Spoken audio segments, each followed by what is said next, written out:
So hello friends. सबसे पहली बात, जिन्होंने प्रीलिम्स एग्ज़ाम दिया है इस बार का 2026 प्रीलिम्स एग्ज़ाम जिन्होंने भी दिया है उनको तो हैट्स ऑफ है, क्योंकि ये बोला जा रहा है कि it is the one of the most toughest exam. 2023 का जो एग्ज़ाम था उसको बोलते थे कि सब वन ऑफ द टफेस्ट होगा, लेकिन ये 2026 का पेपर इन्होंने पूरी तरीके से चेंज ही कर दिया, पूरा पैटर्न ही चेंज कर दिया है।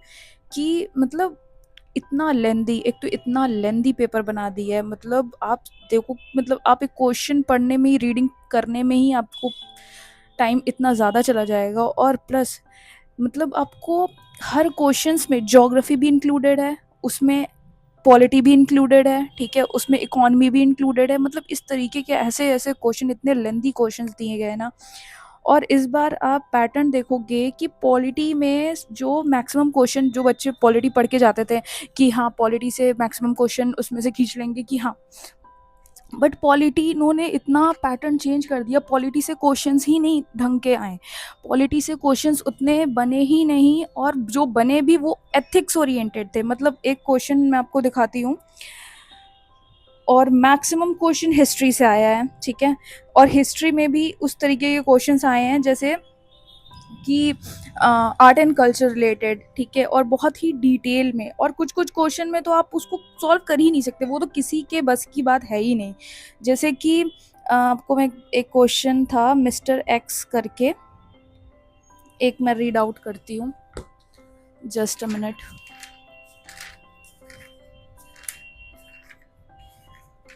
या एक एक क्वेश्चन ये ऐड हुआ है कि एक मिस्टर एक्स हैं, मिड लेवल सिविल सर्विसेज हैं, सिविल सर्विस ऑफिशियल है, अर्बन डेवलपमेंट डिपार्टमेंट, वो मेजर सिटी है। आप ये देख रहे हो मतलब कि पैसेज वाइज बना दिया गया है, मतलब एक पूरा पैसेज मैं इसमें ऐड कर देती हूँ, जस्ट अ मिनट।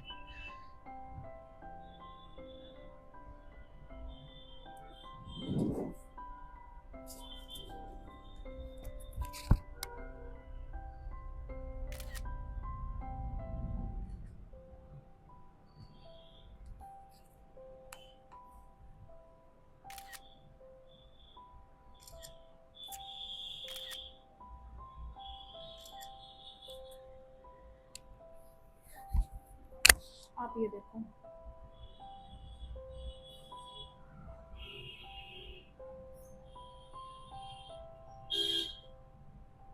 इस क्वेश्चन को आप देखो, इस क्वेश्चन में आप ये देखो कि कितना लेंदी है। मतलब mister x is a mid level civil service official working in a urban development department in a major city. Recently she was involved in approving a contract for a public infrastructure project, a new community park. During the approval process she received a piece of confidential information indicating that one of the shortlisted candidate had a history of poor workmanship and allegation corruption in the other cities, though nothing has been legally proven, ठीक है। अब इस question में, इस question के according अगर चला जाए, ये अगर आपने पढ़ा होगा ये वाला क्वेश्चन, तो इसके अकॉर्डिंग क्या है कि इसमें जो ऑप्शंस दिए गए हैं ना, ऑप्शन दिए गए उसके बाद भी ऑप्शन, ऑप्शन के अंदर ऑप्शन, मल्टीपल ऑप्शंस। मतलब आप देख रहे हो ये पूरा पैराग्राफ पढ़ोगे और इसको पढ़ोगे तब जाके आप इस पे पहुंचोगे, और वो भी, वो आप चीज़ें मिस आउट हो सकती हैं। तो इस क्वेश्चन में एक इसमें कैच ये है कि लीगली प्रूवन, यानी कि वो जो पर्सन एलिजली, मतलब उसका वर्कमैनशिप गलत है, वो लीगली प्रूव नहीं हुआ है। तो इस वजह से ये वाला ऑप्शन रॉन्ग हो जाएगा कि उसको रिकमेंड कर देना, उसको कॉन्ट्रैक्टर के उस पर रिमूव कर देना, ठीक है। ये आपने क्वेश्चन पढ़ा होगा, ठीक है। और सिर्फ इसमें 3 ओनली आंसर हो जाएगा। मतलब आप सोच रहे हो, एक पहली बंदा इतना उस प्रेशर में उसको पढ़े क्वेश्चन, फिर उसके अंदर ऑप्शंस पढ़े, फिर उसके बाद जाके, मतलब समझ रहे हो, बहुत ही लेंदी, ओवर लेंदी पेपर था। इसी तरीके से इस तरीके के कई ये क्वेश्चन थे, जैसे ये मल्टी एथनिक डिस्ट्रिक्ट वाला एक क्वेश्चन था, वो भी बहुत ही लेंदी, ठीक है। ये वाला तो 134 होगा इसका आंसर। और आप ये कुछ ऐसे क्वेश्चंस देखो, इसमें आपको बेसिकली थोड़ा सा ये एक ज्योग्राफी का क्वेश्चन, ज्योग्राफी से रिलेटेड, कि following geographical feature phenomena is associated with the peninsular block of India. Peninsular block of India के संदर्भ में दिया गया कि वो क्या है, कि ये क्या, पहली बात वो किससे बना है, submergence of part of western coast due to tectonic activity. ठीक है, ये जिसने ज्योग्राफी अच्छे से करी होगी, बहुत डेप्थ में क्वेश्चन पूछा गया है आपको। फिजिकल ज्योग्राफी बहुत अच्छे से, मतलब जो 11th क्लास 11th की फिजिकल ज्योग्राफी है वो बहुत अच्छे से आनी चाहिए word to word. Presence of residual mountain region such as Velikonda hills and Mahendragiri hills, ये तो हम लोग पढ़ते हैं ज्योग्राफी में, महेंद्रगिरी हिल्स और वेलिकोंडा हिल्स वहाँ पे हैं। ठीक है, और अब ये देखो, deep V shape river valley form by fast flowing river, यहाँ पे ये कैच है, फास्ट फ्लोइंग रिवर्स नहीं होती। फास्ट फ्लोइंग रिवर्स हमारे मतलब नॉर्थ में माउंटेन एरिया में मिलेगी, बट पेनिनसुलर रीजन में आपको फास्ट फ्लोइंग रिवर्स नहीं मिलेगी। तो ये ऑप्शन 3 रॉन्ग हो जाता है, तो इसकी वजह से 1 और 2 ओनली करेक्ट होगा इसका। ठीक है, इसी तरीके से कुछ और क्वेश्चंस थे, जैसे अब निकोबार आइलैंड, ठीक है, अंडमान एंड निकोबार आइलैंड का जो इन्वायरमेंट है उससे रिलेटेड क्वेश्चन पूछ लिया गया कि मतलब वो, अगर आपने फिजिकल ज्योग्राफी बहुत अच्छे से पढ़ी है, ठीक है, ये हमारा अर्थ है, ठीक है, ये इक्वेटोरियल पार्ट है, ये ट्रॉपिकल रीजन है, ठीक है, ट्रॉपिकल रीजन में इंडिया कहाँ पे आता है, तो ये आपको ध्यान से उसको, सबसे पहली बात, अगर आप ये भी पढ़ोगे, ऑप्शन भी पढ़ोगे, तो आप इसमें अंदाजा लगा सकते हो। Climate can be defined as a humid and tropical coastal climate, obviously बात है कोस्टल रीजन पे है, ट्रॉपिकल क्योंकि वो ट्रॉपिक्स के बीच में पड़ रहा है, और वो ह्यूमिड तो हो गई क्योंकि वो ओशन से अटैच है। It receive rainfall from both south west and monsoon and north east monsoon, जो कि बात सही है। आप खुद सोचो, जब हमारे यहाँ इंडिया में मानसून नॉर्थ वेस्ट से इधर से चलता है, नॉर्थ ईस्ट से, ठीक है, और south west, sorry south west ये है, साउथ वेस्ट जो मानसून इधर आता है, तो यहाँ पे केरला वाला जो रीजन, ये तटीय रीजन, यहाँ से भी आता है, और ये अंडमान निकोबार में बारिश कराता है, और जो साउथ वेस्ट मानसून आ रही है ना, वहां पे भी उसकी वजह से अंडमान निकोबार में वर्षा होती है। ठीक है, लेकिन इसमें ये कैच है कि दिसंबर और मई में ये बोल रहा है, लेकिन ये रॉन्ग हो जाएगा स्टेटमेंट। ठीक है, दिसंबर और मई नहीं होता है हमारे यहाँ, क्या मार्च अगस्त सितंबर वाला जो रीजन होता है वो होता है। ठीक है, तो ये एक कैच, तो ऑप्शन 3 गलत हो जाएगा, 1 और 2 ओनली सही हो जाएगा। और कुछ कुछ एक क्वेश्चन ऐसे भी थे, मतलब कुछ कुछ ऐसे क्वेश्चन आए जिसको मतलब बंदा सॉल्व ही नहीं कर सकता, मतलब इतना कौन पढ़ेगा इतना डिटेल में। एक क्वेश्चन था, आपको बताती हूँ, एक मैच द फॉलोइंग क्वेश्चन है, जिसमें लिस्ट 1 दी गई, लिस्ट 2 दी गई है, ठीक है, और उसमें बोला गया United nation peace keeping operations और उन ऑपरेशंस का पीरियड। अब सोचिए ये कौन सॉल्व करेगा यार, आप खुद सोचिए, UNMIL 2007 से लेकर 2010, मिन MINURCAT वो 2002 से 2005, मतलब आप देख रहे हो ये ऑप्शंस, मतलब इतना कौन रट के जाएगा, इतना कौन याद करके जाएगा, आप खुद सोचो। तो कुछ कुछ ऐसे क्वेश्चन है वो आउट ऑफ बॉक्स, मतलब बस कहीं से भी उन्होंने पूछ लिया है। ठीक है, और पेपर बहुत ही लेंदी था, मतलब बहुत हद से ज़्यादा लेंदी था, और हिस्ट्री के क्वेश्चंस इन्होंने 20 हिस्ट्री के क्वेश्चंस डाले हैं। ठीक है, प्लस इतनी डिटेल में इन्होंने आर्ट एंड कल्चर की डिटेल में डेप्थ में जाके जो क्वेश्चंस पूछा है ना, कुछ कुछ क्वेश्चंस तो इतने ज़्यादा मतलब वेग है ना, कि मतलब ऐसा लगेगा कि इन्होंने बस ये चाह ही नहीं रहे हैं कि ये कोई पेपर सॉल्व कर पाए। This is not done guys, this is not done, this is very lengthy paper, मतलब मुझे तो रोना आ गया देख के पेपर। या एक क्वेश्चन इन्होंने यूनाइटेड नेशन वाला एक स्टेटमेंट बेस्ड डाला है, मैं देखती हूँ शायद मैंने इसमें डाला है कि नहीं। ये वाला तो आप लोगों ने कर लिया होगा, वेस्टर्न हॉलॉग गिबॉन। इसको मतलब ये क्या है ना, एक मतलब प्रेजेंस ऑफ माइंड यूज करना है इस एग्जाम में, मतलब हर एक क्वेश्चन में आपको मतलब अपना दिमाग चलाना पड़ेगा। ठीक है, अब जैसे ये न्यूज में था, ठीक है, वेस्टर्न हॉलॉग गिबॉन, ठीक है, ये तो हम लोग ने पढ़ा था कि नॉर्थ ईस्ट इंडिया में पाया जाता है, ठीक है, एप की स्पीशीज का है, और IUCN में इंडेंजर्ड कैटेगरी में। ठीक है, इसको ये ब्रांचिनेशन मतलब कि ये स्विंग कर सकता है एक ट्री से दूसरी ट्री में, ये इजिली स्विंग कर सकता है। ठीक है, थर्ड पॉइंट ये कैच नहीं कर रहा है, क्योंकि इसमें क्या गया है, possess a strong heavy built like gorillas, ये गलत है, बिल्कुल गलत है, क्योंकि इसका अगर आप लोग करंट अफेयर्स आप लोग फॉलो करोगे ना, तो अगर आपने इमेज देखी होगी तो आप इसको वैसे भी क्रॉस कर दोगे, क्योंकि वो रिजेम्बलेंस था ही नहीं। ठीक है, गोरिल्लास की जो हैवी बॉडी होती है ना, वो इनकी नहीं होती है। ठीक है, अगर आप खुद सोचो, दिमाग लगाओगे, गोरिल्ला जैसे हैवी बॉडी हो तो वो कैसे स्विंग कर पाएगा। ठीक है, तो 3 तो ऑब्वियस ही बात है गलत ही हो जाएगा, तो यस का आंसर 1 और 2 होगा। मैनग्रूव्स वाला ये क्वेश्चन देखिए, ठीक है। मैनग्रूव जो अधिकतर क्वेश्चंस आते हैं इसके बारे में आपको बहुत अच्छे से पढ़ के जाना है, मतलब कुछ कुछ ऐसे ऐसे टॉपिक्स को एकदम घुमा के दे दिया है ना। अब जैसे ये है कि mangrove reduces tidal energy and store fresh water की यहाँ बात ही नहीं हो रही है, फ्रेश वाटर के लिए वो होता ही नहीं है। And making them ideal site for paddy cultivation saline estuaries belt, ये सबसे गलत हो गया, क्योंकि स्टोर ऑफ फ्रेश वाटर, इस फ्रेश वाटर में तो वो उगता ही नहीं है, तो वो स्टोर कैसे करेगा, ठीक है। और ये सॉल्ट सेंसिटिव होते नहीं, सॉल्ट सेंसिटिव नहीं होते तभी तो वो कोस्टल रीजन में ही मैनग्रोव्स ग्रो करते हैं ना। तो ये इसका क्या, तो ये तो गलती हो गया। ये क्या है, बाय विथस्टैंडिंग टाइडल से, ये बिल्कुल सही है। Offering biomass resource, mangrove function both natural bioshield and livelihood based rural communities, तो ऑप्शन 3 करेक्ट हो जाएगा, यानी कि 3 ओनली, ठीक है। ये हेलोफाइट्स होते हैं जो कि इनको दे लाइक सॉल्ट्स, ठीक है। सो ये देखें, इस तरीके के क्वेश्चंस आए थे, जैसे जैसे ये देखिए, which of the statement are Eka movement and Bardoli Satyagraha से, ईका मूवमेंट और बारडोली सत्याग्रह से रिलेटेड जो हम लोग सत्याग्रह मूवमेंट वगैरह पढ़ते हैं ना, डिफरेंट टाइप्स ऑफ जो भी मूवमेंट होता है, ईका मूवमेंट, ठीक है, उससे रिलेटेड क्वेश्चन आएगा, दोनों को मिक्स करके आया है। और ये देखो इसमें इसमें रीजन भी मिला दिया है कि ईका मूवमेंट वाराणसी मिर्जापुर, मतलब आप लोकेशन देख रहे हो, लोकेशन भी इसमें मिक्स है। इस तरीके के क्वेश्चंस आए हैं।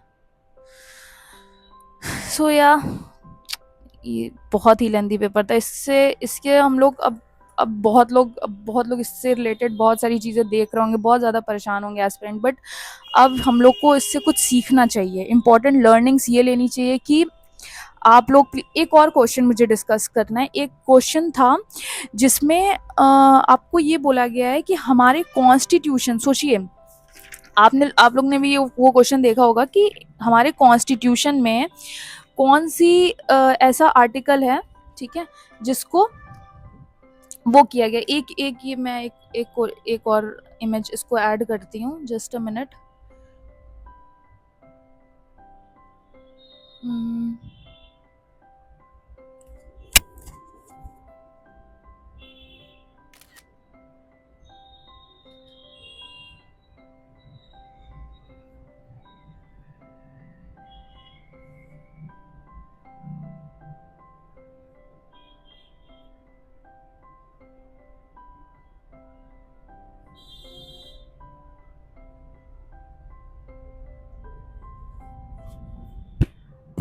या इस क्वेश्चन को देखिएगा,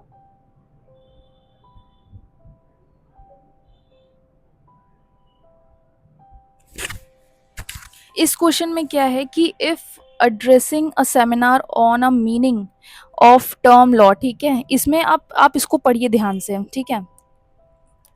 addressing seminar of meaning term laws को समझाने के लिए एक सेमिनार रखा गया था, जिसमें जो मिस्टर एक्स हैं वो इसको बताते हैं और ये कहते हैं कि आर्टिकल 13 में पार्ट 3 में हमारे कॉन्स्टिट्यूशन ऑफ इंडिया में इन्होंने ये बताया कि एक्स स्प्लेंडर लॉ का मतलब क्या है। Constitution it was very comprehensive है, और उसमें क्या इंक्लूड होता है, ordinance, order, even rules and regulation. लेकिन वाई ने पॉइंट आउट क्या किया, वाई ने ये कहा कि term law is article 13 also include custom and usage, ठीक है। अब आप कोई भी बुक उठा लो, आप लक्ष्मीकांत वगैरह उठा लो, हमें नहीं लगता ये कस्टम एंड यूसेज दिया था। हम लोग जनरली एक टर्म पढ़ते ना, OALA, ओलावैक, यानी कि any order, any action, any legislation, any amendment to the constitution of India if violates, abridge और कॉन्ट्रावीन, ठीक है।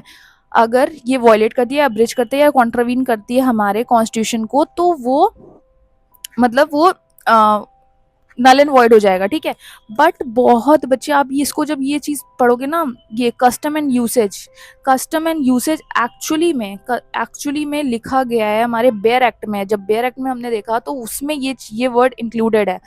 तो मतलब आप सोचो, मतलब अब आप बेयर एक्ट पढ़ोगे, मतलब प्रॉपर कॉन्स्टिट्यूशन भाई लक्ष्मीकांत लोग फॉलो करते हैं, उसमें देखते हैं मतलब इतना एक एक की वर्ड्स, एक एक की टर्म्स जो कि लीगल मतलब जो लॉयर्स होते हैं वो पढ़ते हैं, वो सारी चीज़ें आपको पता होनी चाहिए। मतलब क्या चल रहा है, हमको तो यही नहीं समझ में आ रहा है, मतलब क्या है ये।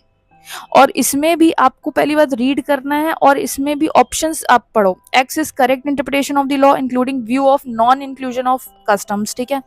The view of Y that law included custom is not correct, the view of X and Y are correct, the view of only Y is correct. मतलब आप सोच रहे हो, पहली बात तो आप इसमें कंफ्यूज हो गए, फिर दूसरा स्टेटमेंट में कंफ्यूज हो गए, बहुत बच्चे स्टेटमेंट में ही कंफ्यूज हो जाएंगे कि कौन सा स्टेटमेंट सही है।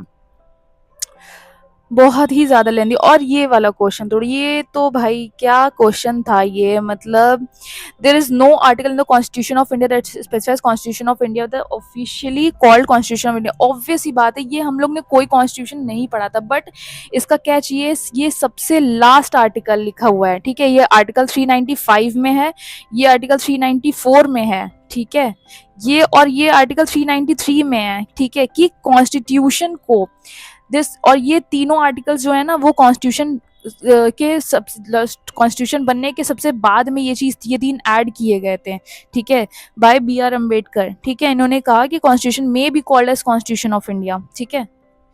आप देख लो, मतलब बंदा पूरे आर्टिकल्स को पढ़ेगा क्या, एक एक आर्टिकल्स को डिटेल में पढ़ेगा क्या, आप खुद सोचो। मतलब एलिमिनेशन मेथड तो इन्होंने हटा ही दिया पूरे तरीके से, और इतना लेंदी पेपर, इतना, और पॉलिटी में भी ऐसे ऐसे क्वेश्चंस पूछ रहे हैं कि मतलब वो तो एकदम से ऊपर जा रहा है। सो बस इससे कुछ सीख मिल लेते हैं, कुछ इंपॉर्टेंट लर्निंग्स लेते हैं कि यूपीएससी प्रीलिम्स 2026 पेपर्स में और 2027 पेपर में हम लोग को क्या क्या करना है। सबसे पहले revision is very very very important, ठीक है। आप इतना जितना रिवाइज करोगे, जितना, हम लोग की आदत क्या है कि ना, हम लोग पढ़ते हैं, हम लोग बहुत सारी चीज़ें इन्फॉर्मेशन गैदर करने में और नोट्स बनाने में बहुत सारा उसमें टाइम वेस्ट कर देते हैं, बट ये समय अब सिर्फ नोट्स बनाना और टाइम उसमें वेस्ट करना नहीं है। अब हम लोग को चीज़ों को इस तरीके से पढ़ना है ताकि वो हमारे आउटपुट हो, मतलब आपको एग्ज़ाम के टाइम पे आपको सारी चीज़ें याद आएँ, और वो विदाउट रिवीजन नहीं हो सकता, ठीक है। तो एक मेथड आप लोग सब लोग फॉलो करो, एक्टिव रिकॉल मेथड, ठीक है। एक्टिव रिकॉल मेथड बेसिकली आप लोग ने इसके बारे में बहुत सुना होगा, इसमें थोड़ा एफर्ट लगता है, बट इसको प्लीज़ करो, आप लोग प्लीज़ इसको फॉलो करो। कोई भी टॉपिक आप पढ़ो, ठीक है।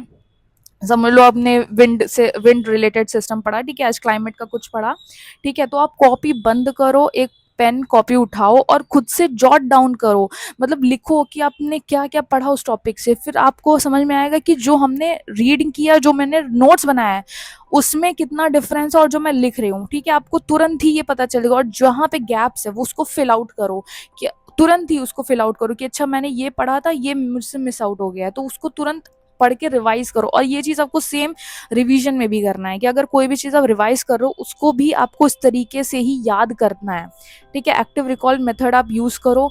PYQ is very important, but अब मुझे नहीं लगता PYQ, मतलब इम्पॉर्टेंट तो है, बट आप देख रहे हो पैटर्न कितना ज़्यादा चेंज हो गया है।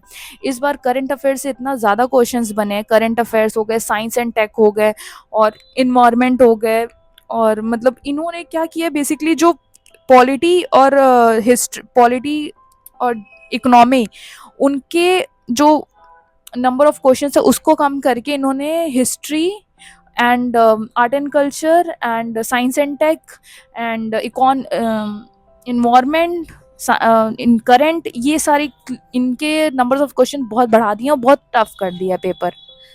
तो इस वजह से बहुत ही अनप्रिडिक्टेबल है भाई, यूपीएससी बहुत अनप्रिडिक्टेबल है। इसमें आप एलिमिनेशन मेथड आप लगा ही नहीं सकते इसमें, क्योंकि आपको ऑप्शन के अंदर ऑप्शन दिए जा रहे हैं। आपको अब करंट अफेयर्स पिछले 2 साल के प्रिपेयर करके जाने हैं, ठीक है, क्योंकि उसमें पिछले 2 साल के करंट अफेयर्स करके जाने ही जाने हैं, वो तो मतलब उसमें कोई डाउट नहीं है। अब 1 साल के करंट अफेयर्स से कुछ नहीं होने वाला, आपको पिछले 2 साल के करंट अफेयर्स अच्छे से पता होने चाहिए, ताकि आप उस ऑप्शंस को एलिमिनेट करना सीख सको, ठीक है। सो या दैट्स ऑल। एंड देखते हैं, अभी तो बहुत सारी न्यूज़ चल रही है, पिटीशन फाइल किया जा रहा है, बट इससे कुछ नहीं होने वाला।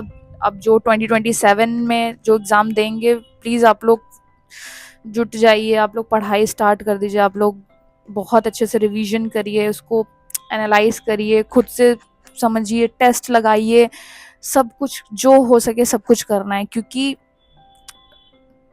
अब 2027 में कैसा पेपर आएगा वो भी अनप्रिडिक्टेबल है।